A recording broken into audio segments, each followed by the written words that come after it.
你跑到落個當地啊，你去落當地咋？ta kia mà lo nó Thì你去落個當地，你係忙得落哪有？ hành gì 嗯， gì lo gì vô lo xa xong hả nói chẳng biết tụi mẹ biết là họ tới đi mua mà lo nhau. bé tụi nóยังอยู่ตังgì mà lo nếu nhưอยู่lo lo gì mà lo Cũng như mua cái niệm mà chơi mua nó cái này nhở?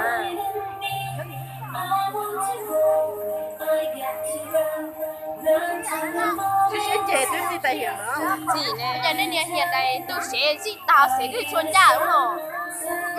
nè cái con nữa sẽ Bây giờ các chị con rồi sẽ nếu một chỉ con nữa phải lớn bé sẽ chỉ xã Học sinh đấy nó nhớ là để tay nó nhỏ sinh nhớ chính thì nhau. có không sai lớn nè này nó tụt cứ tới vô con nè này Ở dưới trong đá ra rồi dưới nó. vô tròn đã lo nhóc nó tới dưới tụi mò lia Cho nó cái là nhớ nó. ai Cái gì lớn mà chỗ đó lâu là nó này. làm một xíu chỗ lúc chế nó nè cho cái lo nhóc lúc chế nó lười núi là lại mù là lại cho cái thiệt chế mù nè Cái niệm cũng nhớ gì à, niệm mua để tiền chỉ cả mua chỉ nhớ niệm trên này cho tôi nó ăn nhớ đá này không? lính nè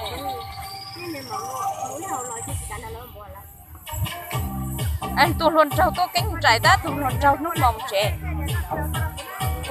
Chọn tiền thiếu thiếu ít tiền là thiếu này mỏng luôn đấy nhở? nhà hát tay trông tôi giàu chỉ cả ua Nên giờ tại trong này mua gì nó không bỏ. chỉnh nhỏ tôi lót mũi tôi dâu rồi lại ua ta chuyện nó chỉ cả để nếu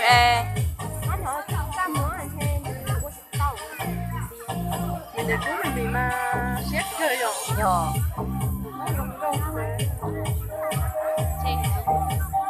em giờ giờ thiếu thì nó giờ giờ thì bây giờ na có hay đi hỏi nè tôi giờ trên đông rồi giờ chỉnh nhóc cần đó ồ em tới nữa chị có sao ba chỉnh cần tới xong nó rồi lấy cậu y này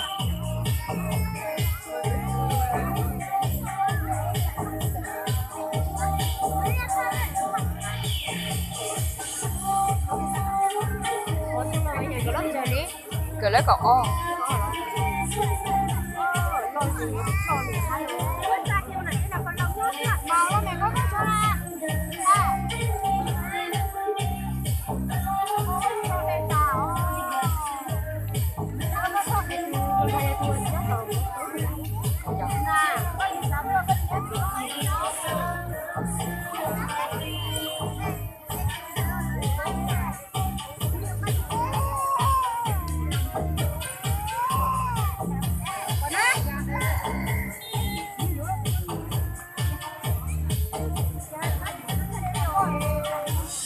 Mình để chỉ muốn tên là mẹ với nhỉ, tên lôi với nhỉ, tên thái, tên tôi á, ở trên bảng.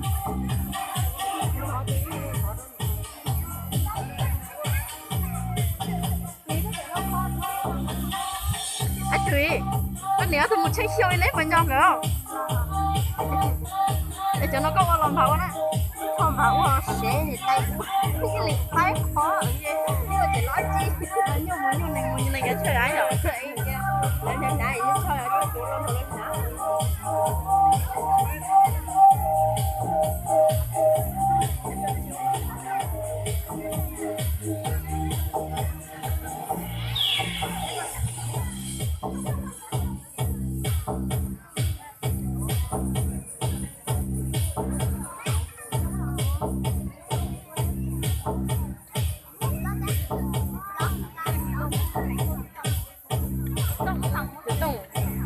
để cho nhẹ chú hỏi ở bên ngoài cho nhẹ đại mất tụ kiểu chế hổ lý sẽ à nhẹ dáng thì có chế thế rồi nó chọn cho đây mày có món chọn để đặt thù nhưng mà chỉ có lâu rồi thấy được gì hay gì lâu bé chế tiêu là phải